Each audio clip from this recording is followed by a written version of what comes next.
We often hear about the product life cycle in business, right? That classic curve, introduction, growth, maturity, decline. It gives a sort of overview of sales over time, mostly numbers, though. Exactly. And that economic view, it's definitely useful for markets, for forecasting, but it doesn't always capture how the product itself changes, beyond just the sales figures. Yes, and that's where we wanted to dive deeper today. We've looked at some research suggesting there's more to it, like six qualitative product phases that run alongside that economic cycle. It paints a much richer picture, I think. Absolutely. And that's really our mission here, to explore these six phases. We're talking performance, optimization, itemization, segmentation, individualization, and finally, awareness. And we use about 10 key characteristics to track the shifts. Okay, brilliant. Let's unpack this then. First phase, performance. The research connects this to the very beginning, the development and early pioneering market stages. What's driving things here? Well, the performance phase, it's fundamentally about getting the core tech to actually work. These are new products, often pushed by technology itself. Someone invents something novel. But the initial functionality, often pretty basic, lots of, let's say, teething troubles. Right, like those very first cars. They were famously unreliable, weren't they? Probably broke down more than a horse-drawn carriage. Exactly. Yeah. But people still wanted them. Even with poor reliability, the idea, the potential, was enough for early adopters. Shows the power of real innovation. So product development at this stage is laser focused. Completely. It's almost entirely about improving that core technical performance, making it actually do the thing it's supposed to do. Styling, how it looks, not really concerned at all. And the market, is it crowded? Not usually. You might have a monopoly or maybe just a handful of companies trying different things. And because competition is low, prices tend to be, well, relatively high. Makes sense. How are they actually making these things and letting people know about them? Production often uses fairly standard machinery. The products themselves can be complex, lots of parts, quite a bit of manual assembly involved. Promotion is pretty basic too, maybe shows at fairs, some free publicity if they're lucky, perhaps brochures in shops. Think about early bicycles, people just riding them around was a major form of promotion. So no big ad campaigns yet. What about customer service or ethics? Yeah, proper organized service system usually doesn't exist yet in the performance phase. And ethics. Well, customers are typically either unaware or just not focused on the company's ethical behavior. The novelty is everything. Okay, so the product's out, maybe working a bit better. What's the next qualitative shift? That brings us to phase two, optimization. This usually kicks in after the pioneering stage, right at the start of the economic growth phase, and we start to see some important changes. Okay, how does it differ from performance? Performance was just about function, right? Now we're moving into growth. Well, the product is still technically new for many people, but awareness is definitely growing. The basic performance is, let's say, reasonable now, but product development starts looking broader. It's not just about making it work anymore. Now you're thinking about ergonomics. Is it easy to use, comfortable? And reliability, safety, those become key concerns. Ah, so making it more user-friendly, more dependable. What about looks? Does styling creep in? It's not the main driver yet, but Yeah. yeah, it's definitely becoming a consideration, moving beyond just pure function. And we also start to see more competitors entering the market. Success attracts copycats, or at least inspires others. More players. So what happens with the price? Still relatively high compared to later, but that increasing competition does start to put some downward pressure on prices. They begin to edge lower. Got it. Performance, make it work. Optimization, make it work better for the user with more rivals appearing. What's phase three? Phase three is itemization. This carries on through that growth phase. And the big theme here shifts towards convenience and offering more choice. Convenience. How does that show up in the product itself? Well, development keeps refining things like performance, reliability, ergonomics, the interface, safety, all that stuff from optimization. But the key difference is adding extra features, accessories. You start seeing special versions, maybe for different shops, or aimed at specific types of customers. Ah, okay. So it's not just the core product anymore, it's the ecosystem around it too. And styling, does that become really important now? Oh, absolutely. Design, the aesthetics, how it looks, that becomes a major factor. It really starts influencing purchase decisions. And the market. Even more companies jumping in. Yep, the number of competitors keeps growing. It's usually not quite perfect competition yet in economic terms, but it's getting busier. Yeah. And with all these product variations emerging, prices generally continue to fall. Right, more choice, lower prices. How are companies reaching people now? Promotion costs go up. significantly. You see a shift away from just relying on salespeople towards more direct marketing, paid advertising, print ads, maybe TV, radio start appearing. Those big campaigns we recognize. And manufacturing. Any changes there? Often, yeah. Designs might become more integrated, so fewer individual parts. And you see more mechanical or automated assembly coming in for efficiency. Also, this is often when companies might set up proper service organizations if they haven't already. Okay, so we've gone from basic function to user-friendly to lots of options and features. What happens when everyone's offering similar stuff? That takes us to phase 4, segmentation. This is when sales growth starts to slow down, moving into the maturity phase of the economic cycle. And The main driver. Often, the core performance of the product is actually better than what most average users really need. so how do companies compete then, if everyone's product is good enough? They start slicing up the market, focusing on distinct user groups and tailoring versions specifically for them. So product development is still about features and accessories, but now it's highly targeted different versions for different sales channels, different customer segments. Like different car models, one for families, one for commuters, one for off-roading, Yeah. that kind of thing. Exactly. And the styling. It Yeah. becomes about complete integration. Everything fits together into a recognizable form. But the design focus shifts again, now emphasizing expressive features, Yeah. trying to create an emotional connection, specific benefits for those target groups. And the market itself must be pretty crowded by now. It gets very close to perfect competition. Lots of similar products out there.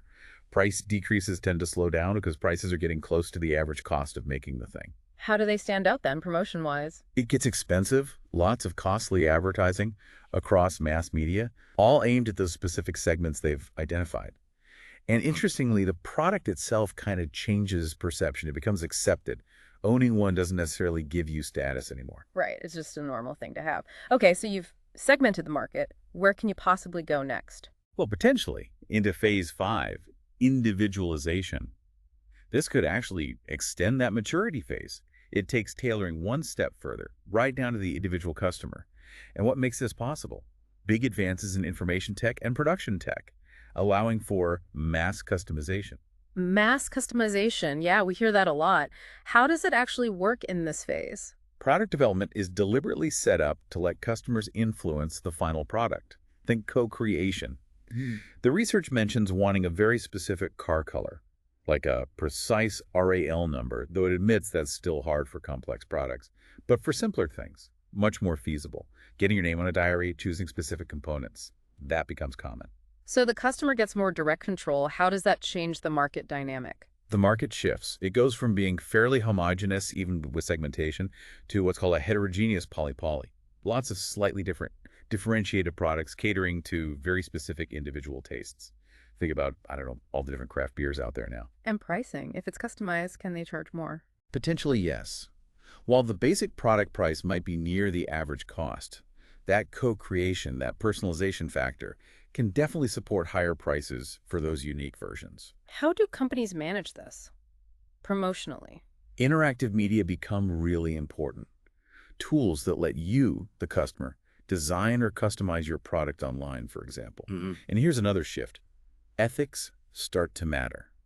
The company's ethical behavior becomes a factor for at least some customers. Ah, interesting. So people start looking beyond just their product. Exactly. Which leads us nicely into the 6th and final phase, awareness.